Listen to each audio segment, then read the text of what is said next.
좋아요와 댓글, 구독, 알림 설정까지 놓치지 마세요. 뉴스 속 경제 이슈는 더 쉽고 깊게, 최신 고용 동향은 더 빠르게 전해드리는 고용브리핑 365 시간입니다. 박지훈 기자와 함께합니다. 어서 오세요. 안녕하세요. 네, 오늘 어떤 이슈가 있을까요? 인력을 구하지 못한 우리 기업이 합법적으로 외국인 근로자를 고용할 수 있도록 한 고용허가제 시행 20년이 됐습니다. 하지만 여전히 중소기업과 소상공인은 만성적인 인력난에 허덕이고 있는데요.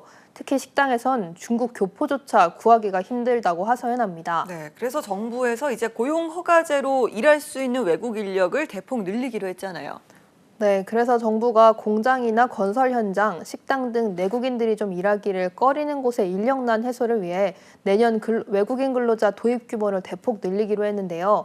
외국인 근로자가 일할 수 있는 업종이 넓어지면서 한숨 돌리게 됐다는 반응도 있지만 한쪽에서는 일자리를 뺏길 수 있다는 우려의 목소리도 나옵니다. 이슈픽에서 짚어봅니다. 네, 산업 현장 곳곳에서는 이 심각한 인력난 어제 오늘 일이 아닌데요. 외국 인력을 고용할 수 있도록 길을 터준 게 벌써 20년이나 됐네요.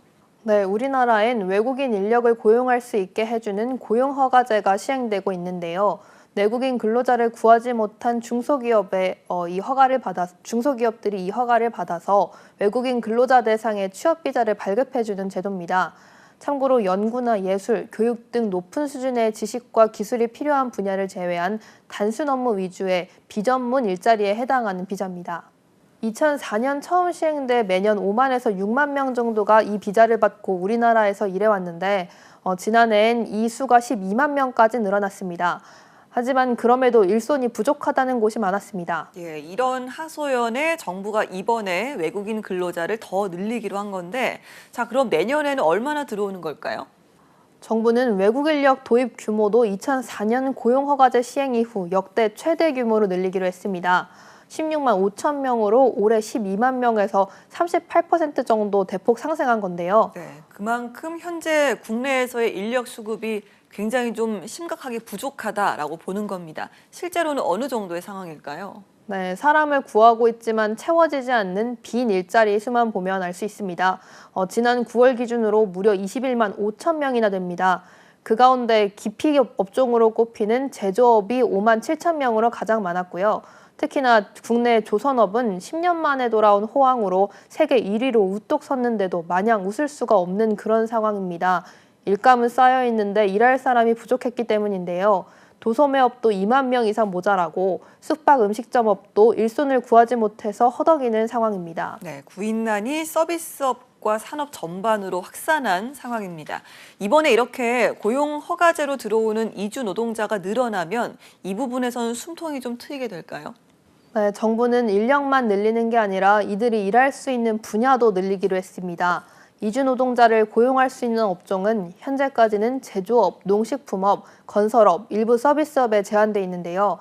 내년에는 일할 수 있는 분야도 늘어나서 음식점업 같은 경우에는 지정된 100개 지역의 한식 식당에서 주방 보조 업무를 하는 것으로 일단 시범 도입되고요. 탄광과 묘목장 등에도 일할 수 있게 됩니다. 네, 이미 그런데 식당에 외국인 근로자분들이 많이 있지 않나요? 네, 현재 고용허가제에 따라서 중국에서 온 동포나 유학생은 음식점에서도 이미 일을 하고 있고요. 이게 필리핀이나 몽골, 스리랑카 등 다른 나라로까지 확대되는 겁니다.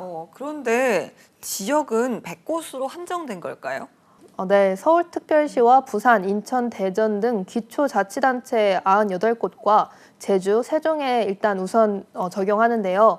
허용업체 기준은 5인 미만 사업장은 사업 경력 7년 이상, 5인 이상 사업장은 사업 경력 5년 이상입니다. 5인 미만 사업장은 1명, 5인 이상 사업장은 최대 2명까지 외국인 근로자를 고용할 수 있게 되는데요. 고용노동부는 내년에 고용관리 실태 조사를 시행해서 외국인 근로자 도입을 확대할지 검토해보겠다는 계획입니다. 때에 따라 지역이 확대되거나 한식점 외의 업종으로도 범위가 더 넓어질 수도 있다는 거죠. 네, 일단은 인력도 또 범위도 늘어나게 된 만큼 그동안 인력난에 시달리던 업종에서는 큰 힘이 되지 않을까 싶습니다. 반응은 좀 어떨까요? 네, 외식업계는 한숨 돌리게 됐다면서 일단 환영하는 상황입니다. 음식점처럼 업무 강도는 높은데 임금이나 처우가 열악한 곳은 더욱 일할 사람을 찾는 게 어려웠기 때문인데요. 소상공인들은 이번 제도가 잘 정착된다면 식당 외에 다른 업종까지 확대해야 한다는 목소리도 내고 있습니다. 다른 업종, 특히 인테리어업이나 숙박업 등도 지금 인력이 굉장히 많이 필요하다는 게 그 이유입니다. 반면 노동계의 분위기는 좀 다릅니다. 네, 노동계에서는 또 어떤 부분을 우려하고 있을까요?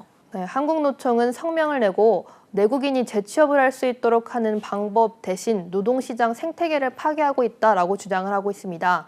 민주노총도 인력난을 겪는 업종에서 노동자가 일할 수 있도록 임금과 노동 조건을 개선하는 건 모르쇠로 일관한다라고 맹비난을 했습니다.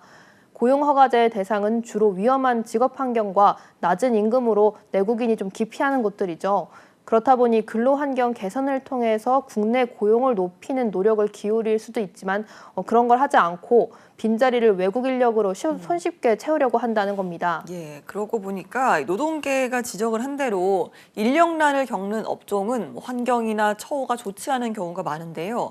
이주 노동자들 같은 경우는 더 큰 어려움에 빠질 수도 있겠네요. 네, 특히 외국인 노동자에게 지급되지 않은 임금 체불액은 지난해에만 1,200억 원을 훌쩍 넘었습니다. 그만큼 근로조건과 임금 체납, 인권 침해 등 여러 가지 여건에 대한 실태 점검도 필요하다는 목소리가 나오고 있습니다. 네, 게다가 거스를 수 없는 흐름이긴 하지만요. 국내 일자리 감소 같은 부정적인 영향도 따져봐야 하지 않을까요? 네, 노동 환경 개선 없이 외국 인력으로 채워 넣으면 점점 더 열악한 일자리가 많아질 거라는 그런 얘기도 나오는데요. 돈 이만큼만 주고 일 시켜도 사람 구할 수 있네. 그러다 보면 결국 모두가 꺼리는 일자리가 될 거라는 거죠. 그러다 보면 내국인을 뽑을 수 있는 일자리도 외국 인력으로 대체될 수도 있는 거고요. 게다가 외국 인력에 대한 의존도가 커질 때 인건비를 아끼기 위한 비용 경쟁도 커질 수도 있는 만큼 근로 조건 자체를 개선하기 위한 노력도 병행돼야 한다라는 그런 목소리도 나옵니다. 예, 그리고 또 하나의 문제가 외국인 근로자 관리가 제대로 될지도 의문입니다.